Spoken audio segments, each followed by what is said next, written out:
Good afternoon. My name is Peter Conliffe-Layne, formerly of Caneville Crescent number 4, Christchurch. First cousin to Heather, Nigel, and Ian, and of course nephew of the man whose life we celebrate today. I did not know my grandfather, Conliffe-Layne, as he died a relatively young man, a couple of decades before I was born. I know only of his namesake, Sir Conrad Reeves, who was Chief Justice of Barbados. I do not know why my grandfather was named after him, but I could only guess that the naming was done by his parents to honor the Chief Justice who would have been alive during their sojourn on this earth. My grandfather begat my father and 5 other siblings, only one of whom I never knew, including Uncle Vincent, or Bunny as my mother always called him. And through him I saw the semblance of my grandfather. He had the Layne mark, as we would say. I know this because I remember the same or a similar look on the face of my great uncle Gabriel, who adopted my father and whose house I visited regularly as a sapling, not even callow or energetic, but observant enough to note a feature that was recognizable in Uncle Vincent when I was in his company many years later.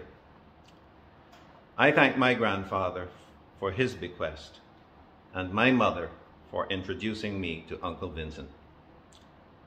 I was still a schoolboy on an errand with my mother at Supercenter Southern Plaza, as it was then known, when I was introduced to this uncle that I never knew that I had. He was probably as surprised as I was, and words failed us both. But I do remember his and my mother's joy at the reunion, and her mention then and subsequently of how they, in the company of other boys and girls, walked over the famous Kennedy Hill to primary school. She to St. Bartholomew's girls and he to the boys. Of course, they did not know at the time that she would much later marry his brother. So we can repeat the oft-quoted saying that it is a small world, or maybe another about circles being closed. Time passed. I left school, spent a year overseas, then I returned and worked in Barbados for 13 years before emigrating to Canada.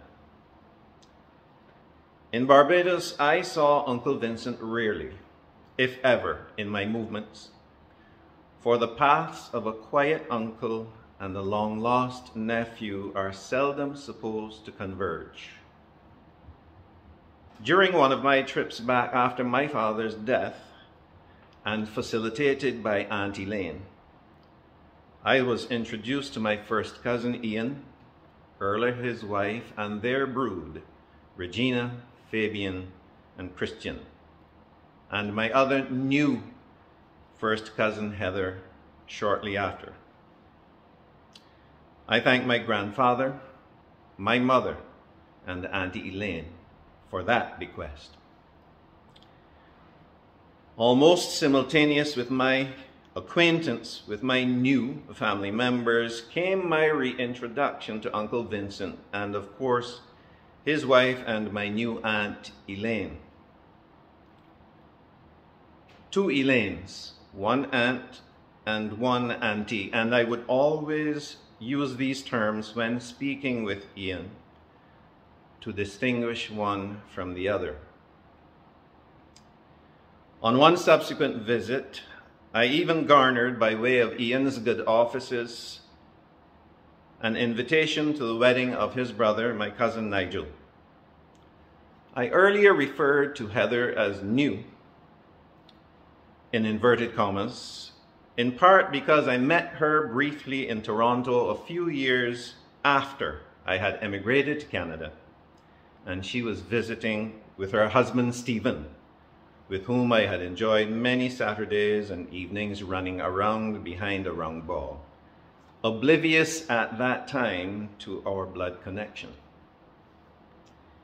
In intimate surroundings, my uncle was far more affable than his demeanor would suggest, and he and Aunt Elaine were always welcoming and glad to see me. I felt at home and surrounded by love. Memories of Kennedy Hill and old good times and memories flooded back to him, and I enjoyed the photographs of family and grandchildren.